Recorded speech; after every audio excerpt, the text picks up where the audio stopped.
Hi guys, we're going to talk about chapter 14, so firms in competitive market. Now for the next four chapters, we're going to study each one of the four market structures. So they're called perfect competition, monopoly, oligopoly, and a monopolist competition. So today's the first one is called competitive market or perfect competition. So to be called competitive market or perfect competition, there are four conditions. So first, the market has many buyer, many sellers. Now the opposite of that is a monopoly. So monopoly with only one seller, but for perfect competition, you have many buyer, many seller. And then second, companies are selling the same good, so same identical good. Doesn't matter who you buy from, it's all the same good you purchase. So we talked about this in chapter 4 before. So the market for bananas, the market for broccoli, the market for printer papers, those are all identical product and they're all perfectly competitive market. And then next, because you have many buyer, many seller, and then they all sell the same good, we say each buyer and seller, they're a price taker. So that means you take what the price already set for you in the marketplace. You cannot set your own price. You have no power to set your own price. And the last one is very important too, is the companies in this market, they can free to enter and exit the market. So when they are making profit, other company would join the market. When they're losing money, the company will leave the market. So let's say for a little review from chapter 13, remember the goal for every company is to maximize profit, even for companies in perfect competition. And then for profit, it's your total revenue minus total cost. And the total revenue is your price times quantity. That is your profit, okay? Or that's your total revenue. And then your average revenue is your total revenue divided by quantity. And then also your margin revenue is your change in total revenue over change in quantity. One condition is true for companies that's competitive or in perfect competition, and this is only true for perfect competitions, that your average revenue is equal to price and is equal to your marginal revenue. And this is only true for companies in perfect competition. And later on, when I show you guys the graph, you will see that for companies in perfect competition, the company's individual demand curve is a flat line. That's the individual demand curve for the companies. Now, for the market, you still have a downward sloping demand curve. But for one company, the demand curve is flat. And for this flat demand curve, this is the price, which equals to your average revenue, which also equal to your marginal revenue. So all three things are overlapping each other, okay? So here's a little table show you how to find your total revenue, your margin revenue, and then your average revenue. So total revenue is price times quantity. Average revenue is your total revenue divided by quantity, and then your margin revenue is the difference between each level of total revenue. Okay, so for perfect competitions, your price is equal to average revenue is equal to marginal revenue. Okay, and then the key reason why these three are equal to each other is because this price over here. Now remember, each company is a price taker, so you cannot change your price. So whatever the company sells, how many units they sell to the consumers, that price is fixed. Doesn't matter how much you sell. So because your price is fixed, then your average revenue is fixed, and then your margin revenue is all fixed. So this is only true for perfect competitions. Then your price equal to average revenue equals to marginal revenue. For firms in perfect competition, and this is for companies in any market structure, they want to maximize profit. And then to maximize profit, they want to compare what is called the marginal revenue and then the marginal cost. Now we talk about this in chapter 1 of the book. We talk about the marginal benefit and then the marginal cost. Same thing for companies. Marginal revenue is the same concept as marginal benefit. So for companies, if your marginal revenue is more than marginal cost, you will produce more of this good. So imagine the marginal cost is $5. That means it costs us $5 to produce this good. When we sell this good, the extra revenue we get is $6. Now, of course, we're going to sell this good because if your marginal revenue is more than marginal cost, we have more profit. Now, vice versa, if your marginal revenue is less than marginal cost, that means we're losing money for productions, then we should reduce our production. So the sweet point is where the marginal cost is equal to marginal revenue. So wherever this happens, your profit is maximized. So when you guys look at the graph later on in this chapter and also in other 3 chapters, when you see this, let me draw this. When you see, like a demand curve, and then your margin revenue curve, and then you might have a, this is marginal cost, I'm drawing blank, average total cost, and then you might have a average variable cost of different lines, okay? The first thing you're looking for is where the marginal cost is equal to marginal revenue. That's the first point we're looking for. So later on, I'll show you an example for that, okay? So let's see if this is true. Now, this stuff over here on top, that is important because you're gonna need some of these formulas on your quiz, on your test.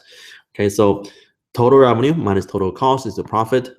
Marginal, let's go back, going forward. Marginal revenue is the change in total revenue. Marginal cost is your change in total cost, and then that one that doesn't really do anything. Okay, so we said that when company try to maximize profit, they're looking for where the marginal revenue is equal to marginal cost. So if you look at the between 2 level here, at this point, your marginal revenue is equal to marginal cost. Now let's see how much our profit is. So for these 2 points, your profit is $7, and that's the highest between all levels. So which means when the marginal cost equal to marginal revenue, your profit is maximized. So it's either maximizing profit or minimizing loss. But either one, you want to be where the marginal cost equal to marginal revenue. That's all right. So this is a typical graph for companies in perfect competition. So you see how the demand curve is flat, and then your price equals to AR equal to MR. So they're all the same thing. So 3 things overlapping each other. First thing you need to find, very first thing, is where the marginal cost equal to marginal revenue. So in this case, there will be this intersection over here. So once you find that intersection, you're gonna need 3 more things to see if the company making profit or losing money. Because if you remember for profit, that's your total revenue minus total cost. Now total revenue equals to price times quantity. Total cost equals to quantity times average total cost. So we're gonna simplify everything. So take the Q out. So profit equal to price minus ATC times quantity. That will give you your profit. Now, once you have this first intersection, you can find all 3 things on this graph.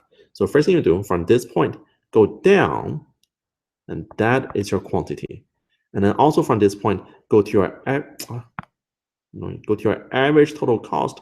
So right here, that is your average total cost. And then to find the price, well, the price is already given to you on this line. So that is your price. So price over here, average total cost over here, quantity over here, and then this area. That's the profit for the company. Okay. So again, all 3 information is coming from this one intersection.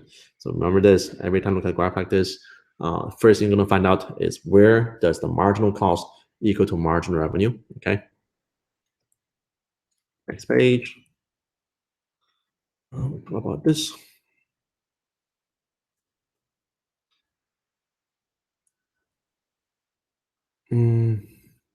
Let me use a spreadsheet. This guy.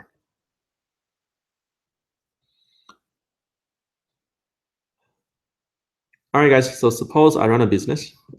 Again, what I would do chicken fried rice. Okay. So I will produce each month. Each month I'll produce 1,000 chicken fried rice. And currently the price of chicken fried rice, I will receive $6 for each chicken fried rice. Now for my cost, I'll pay for rent. Rent will be how much am I rent? 10,000? Yeah. Let's do $10,000 for rent. And then you labor. So with all the employees, they will cost me $30,000. And then I might need to pay for material. Materials will be $20,000. 20,000. And then utility. Utility will be $5,000. Okay. Now remember this. Remember your rent. That is your fixed cost. And then labor, materials, and utility. That is your variable cost. Now, so which means my total cost. total cost. Well, I don't want this to be colored. No color. All right. So total cost, you're gonna add your rent plus your labor plus your material and then plus your utility. So my total cost for the entire month is $65,000. And then my total revenue, let me do over here. So total revenue. Total revenue, we're gonna do price times quantity. So equals to price is $6. Quantity is 10,000. So my total revenue is $60,000. So my profit. The goal for companies are profit. Why? Fine, leave it green. Green is good. So profit, I'm gonna use our revenue, 60,000, subtract my total cost of $65,000. So for the next month, for this month, my profit is negative 5,000. That means I don't make money, I will lose $5,000. So the question is, we know that this month is bad. Let's suppose for next month will be the same numbers. So next month I expect to sell the same number of chicken fried rice, same price, same total cost, and for next month I still expect to lose $5,000. So next month, the question is, for next month, should I open? If I open, I will lose $5,000.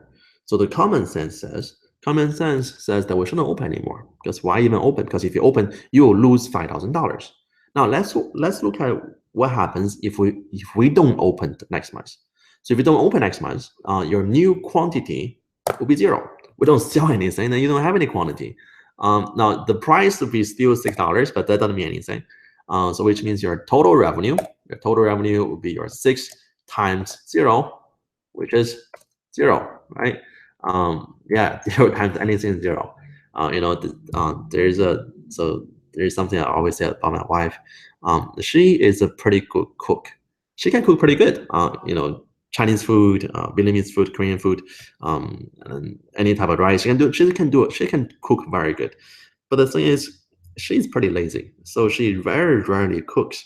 So imagine her cooking skill is 100%, but she doesn't cook at all. Then if you use 0 times 100%, you still get 0. So it doesn't mean anything. Okay, so same thing over here. So even though the price is $6, but we don't sell anything, so your total revenue is still $0. Now, do we have to pay for rent next month? Yeah, right. If you have a contract, you gotta pay for your rent. You have a lease going on, so you still have to pay for 10,000 for rent. Your labor, well, we don't need any laborers anymore. We don't produce anything. We don't need any material. We don't need any utility. So my total variable costs are all 0. So my new total cost. I'm coughing, partly because I'm saying something bad about my wife. It's karma. All right, so my total cost is now at $10,000. So my total profit. So profit, I'm gonna use total revenue, 0, minus total cost of $10,000, and I will lose $10,000. So should we open? Yes, because if you open, you only lose $5,000, but if you close, you will lose $10,000. So opening is good. Now, why that is? Well, let's find out how much is our average variable cost. So for average variable cost, that will be your total variable cost. So labor plus material plus utility divided by your quantity of 10,000. So my average variable cost is $5.50.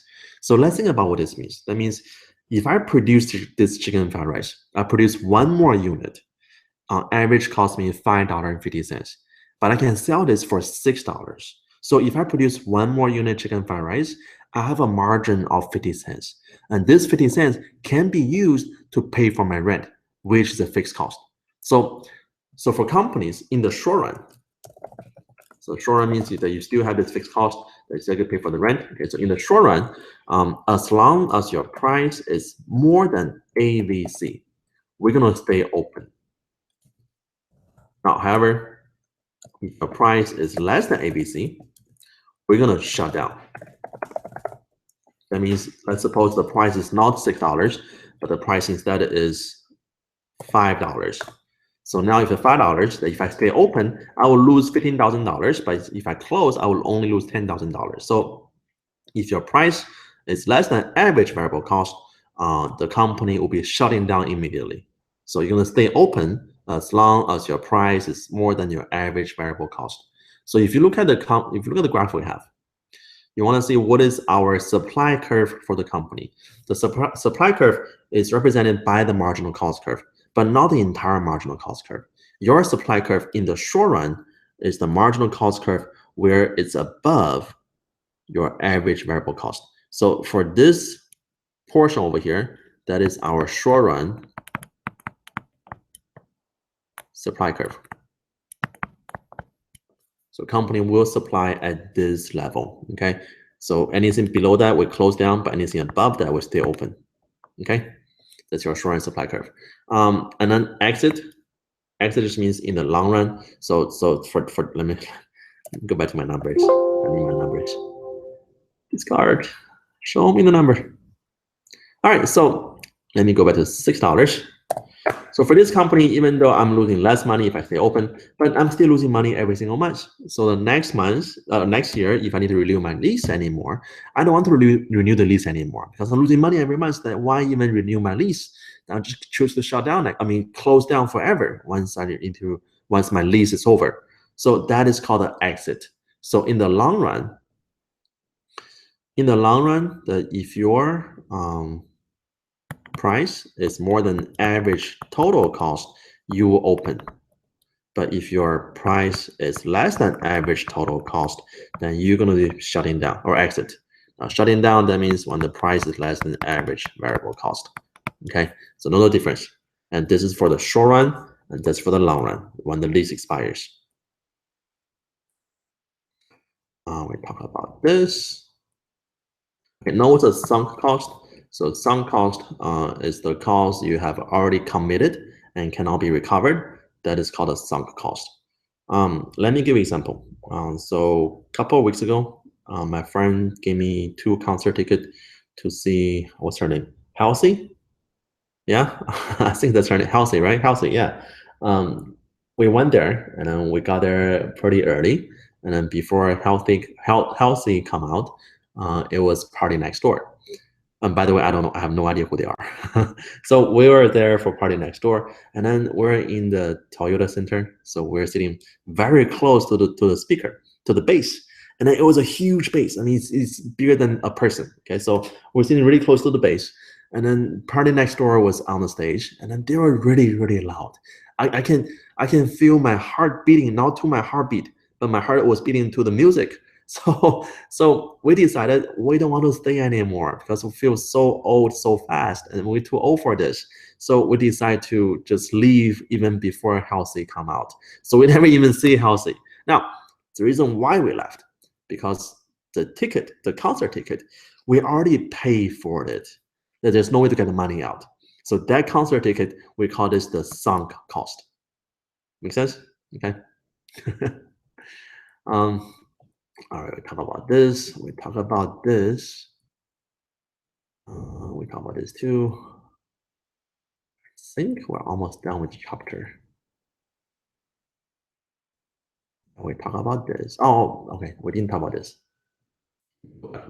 Okay, so you have 2 scenarios over here. The first scenario with one company is making a profit. Now, again, the first thing you're looking for is where the marginal cost equal to marginal revenue. That's the first point.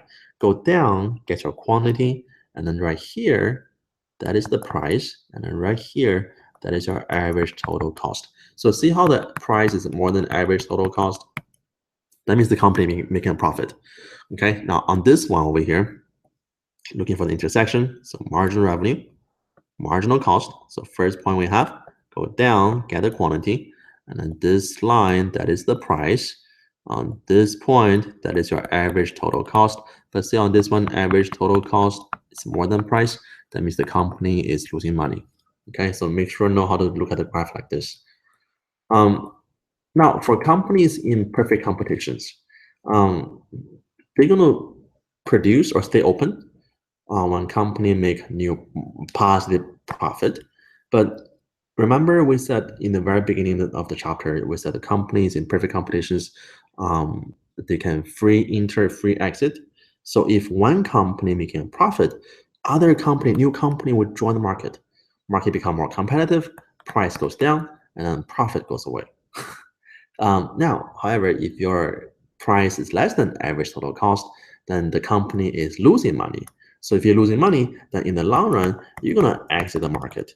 But once you exit, there are lower number of supply, price goes up, and you go back to zero profit. So in the long run here, in perfect competitions, companies are all break even. They are making zero economic profit. Okay. Um, this okay. So why zero profit? Zero profit doesn't mean zero accounting profit. Zero profit means zero economic profit. You still have a positive accounting profit. So it still shows a positive number on your accounting book, but how much profit you're making in this industry is same as anywhere else. So you're not making like a crazy amount of profit, just about right amount of profit. Okay, that's called a zero economic profit, not a zero accounting profit. Which means that for companies in perfect competitions, in order to survive, in order to compete, companies must be producing at the minimum cost possible. So in the long run, then everybody is all breaking even. Because if you're making a profit, other companies join in and then profit goes away. If you're losing money, other company exit the market, your loss goes away. So in the long run, this line, which is the price, will be equal to your average total cost. So you have zero economic profit. Okay. So zero economic profit, price, minimum average total cost. We'll talk about that. We talk about this too. Yeah, that's important. I think that's it. All right, so guys, that's it for chapter 14. Let me know if you have any questions. And then guys, remember this stuff over here, they're not that easy. So make sure to ask me questions. Okay. All right. See you later. Bye bye.